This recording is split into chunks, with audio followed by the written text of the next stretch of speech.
Let's talk about the Hermit. The Hermit, like the Fool, I think is a card that sort of feels like a tarot icon. You know, we see ourselves in it. It represents us to ourselves. I think that's the reason why there are so many folks who have the Hermit or some form of that in the name of their Instagrams or their channels, because we just sort of identify with it so closely. And it's long been one of my favorites. I actually have my first deck in one of my earliest tower purchases, which is a carved wooden box that has the Waitsmith Hermit engraved on top. So, you know, definitely one of those cards that always sort of felt iconic for me. It's another card we know pretty well, and I think that translates to modern life pretty easily. We don't have to stretch. We don't have to reach for it. Like, it just sort of instinctively makes sense because we understand the idea of it.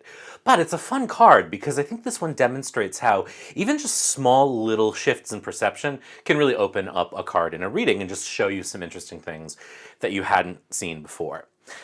Now, it might come as a giant shock to you that I kind of am on board with everyone else when it comes to this card. I really don't have any sort of revolutionary ways of looking at it. It's a pretty simple concept. I kind of see wisdom and all of those things, mentorship, all of the things that we sort of associate with the card naturally. And as a teacher, I kind of feel like the Hermit represents me in that way. So I have a kinship with it. And it doesn't really require much of me to read it. I just sort of understand it. It's also interesting because it really hasn't changed that much over the years. It's the Hermit in Marseille and it's the Hermit in the Waite-Smith deck. It hasn't really transitioned much. And even in the images over the years, while the Marseille has that woodcut style, you know, that Marseille style, the Waite-Smith is Pamela Coleman-Smith. But her art always sort of feels like woodcut anyway because of the way lithography worked at the time. It's just got a very sort of quiet, soothing image, and there's very subtle changes between it and the sort of esoteric version that we know today. There are, of course, decks where it becomes the alchemist and all this other stuff, but like, that's not the focus of what we're talking about today. So it's interesting. It's an interesting card that it hasn't really evolved that much. There are older traditions, sort of in the Italian tradition, where the card was called Time. And you can sort of see that transition, that evolution, right? Because he goes from holding an hourglass to holding a lamp. It's a subtle change, but you can see it. It's sort of a logical evolution that it goes from Time to the Hermit. And I like that. And I'm sure it's going to shock you that I have thoughts about why. There's something interesting about thinking of the Hermit as time, because there's something passive about the Hermit. Not in a bad way. It's just very introspective, very introverted.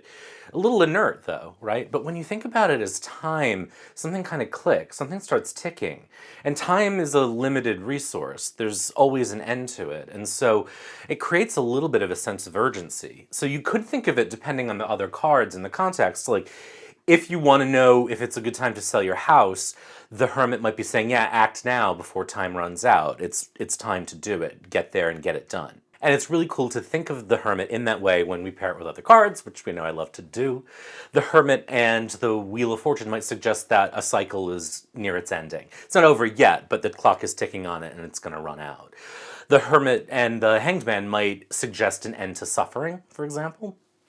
The Hermit and death might suggest an imminent end of some kind, you know, not necessarily physical death, but a death of some sort, you know, a metaphorical ending. The Hermit and the Chariot might suggest racing towards something, you know, like in those awful romantic comedies where like the main character is running to catch the person at the airport before the flight takes off because there's no text or email to say, hey, wait, I changed my mind, I was an idiot. Thinking about the Hermit as time doesn't have to negate any of the other qualities about it. It's just an interesting thing that contextually in a reading might prompt some cool stuff. All of this also sort of easily segues into the idea of age, right? There's something very ancient about the Hermit in a way, but I don't even mean it as sort of like ancient. I mean just old, just aged.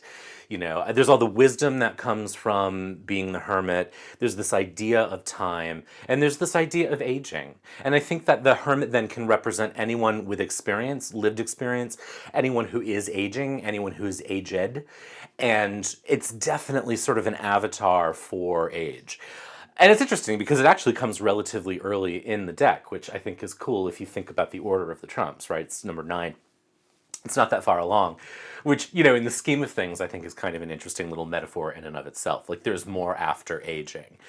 But aging seems like a really appropriate topic for the card, too, especially if you're exploring that kind of thing. And there's a lot of nuance to the idea of age, even, right? Well, it is the natural law. No, screw the natural law. And different combos and pairings can suggest a lot of interesting things. The Hermit and Temperance could suggest someone aging gracefully. The Hermit and the Fool, on the other hand, could suggest someone who's acting far younger than they are and looking silly doing it. Ernest! You pushed me down the stairs. The Fool and the Tower could suggest feeling old all of a sudden. The Fool and the Page of Cups could suggest someone who's young at heart.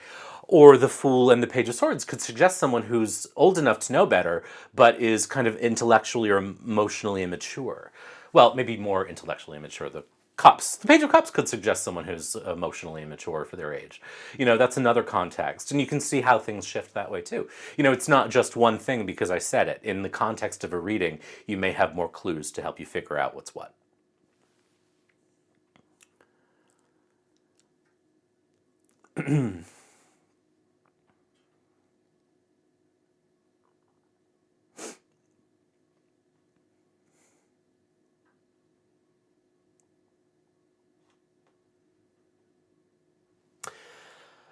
Earlier I referred to the Hermit as sort of a passive card, sort of an inert one, but when I was writing these notes, I realized that the word retreat is an action verb. Even though it's not all forward, it's pulling backwards.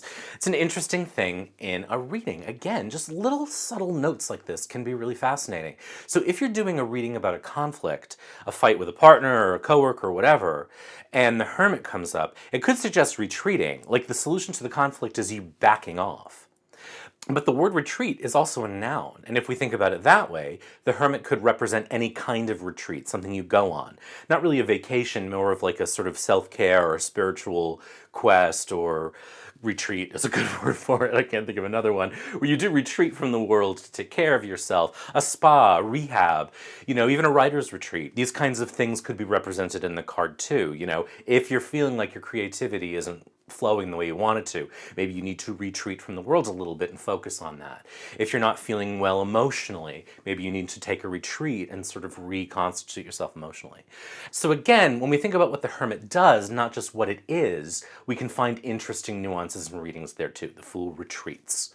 And so in a conflict, back off. If you're not feeling well, retreat and take care of whatever it is that needs to be taken care of. This is one of those cards where I was like, maybe I'll just wing the video because I sort of know what I want to say. But instead of doing that, I do what I always tell students to do, which is to do your homework and go back and really look at the thing and what it is and do some research on it and try to understand its roots and its meaning and its origins, because that can also show you a lot of cool things. And shockingly, when I did that, I found some interesting things about the Hermit. The root words for Hermit come from Greek words meaning from the desert. And there's some interesting stuff you could explore there too. Like, I always think of the Hermit as kind of a cool card, temperature-wise. It's like the cool blues. But when you think about what a desert is, it's dry, it's arid, it's hot. And so if the Hermit is trying to... I keep saying the Fool and it's pissing me off. And so if the Hermit comes up and it's describing a situation or describing even a place, you could think about from the desert. And so there's this quality of hotness, of dryness, of aridness, or maybe an oasis. But do you see how knowing the root words for things can tease interesting information out that might be useful in a reading one day? Who knows? Maybe it won't be. But again, the whole point is that the potential is there if you want it to be. Another cool thing that I learned about hermits when I was researching for these notes is that they often worked in Europe at two specific jobs: gatekeepers and ferrymen. And this is really fascinating to me, and I think offers, again, some really, really cool things in potential for a reading. First of all, I keep talking about gatekeepers because I hate them. And I've talked about how there are good gatekeepers and bad gatekeepers. And what we're talking about here literally is a gatekeeper, the keeper of a gate. But what I thought was really fascinating when we think about that in modern life is the way that the hermit would have done this to make a living. They were being paid to keep the gate. And so there's something really fascinating to me about that as a metaphor for people in modern life who willingly serve that gatekeeping role in order to keep people out for their own benefit.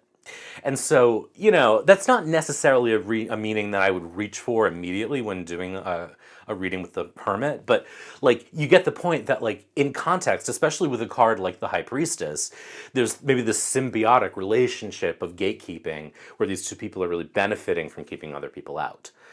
And there is a relationship between the hermit and the High Priestess too, because they both are sort of retreative. That's not a word, is it? They both retreat. in their way, and they're concerned with spirituality, whatever.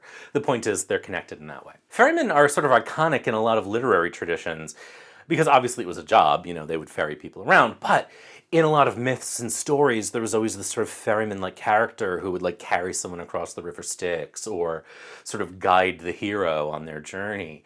And that's a really interesting thing to play with too. And it kind of ties into what we know about the hermit already, this sort of guide-like, mentor-like quality. There's a lot of myths where hermits show up to sort of help the hero at the right time. And so you kind of get that. But the ferryman is a very specific sort of spooky icon in literature.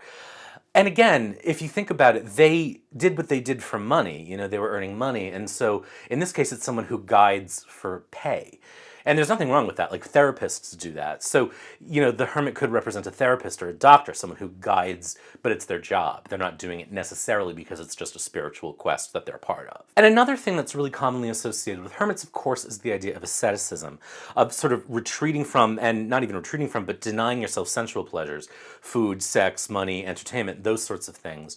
And I think that's an idea that has some spiritual currency, but again, if you strip away the spirit of it, you actually get some very practical advice. You know what I mean? If you're anything like me and you've tried to survive the last 3 years with retail therapy, then the hermit could remind you, for example, that you really got to pare down.